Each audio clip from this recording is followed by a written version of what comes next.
Саламатсыздар ма балалар?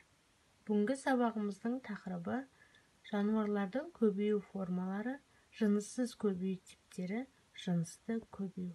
Сабағымыздың оқу мақсаты жануарлардың көбею тәсілдерін салыстыру.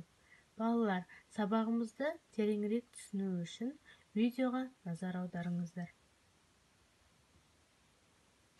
Және жынысты көбею. Жыныссыз жолмен көбейгенде ұрпақ бір ғана ағзаның денесінен пайда болып, олар жетіліп, өздігінен тіршілік ете алады. Жыныссыз көбею көбінесе жануарларға тән дүние. Біз қарапайымдыларды өткен кезде есімізге түсейік. Қалай өтіп едік? Мысалы үшін амеба, эвглена, бұлар денесі екіге бөліну арқылы көбейеді. Ал енді гидра ше. Естеріңде болса, гидра тұщы суда, су қоймаларында тіршілік ететін жәндік болған.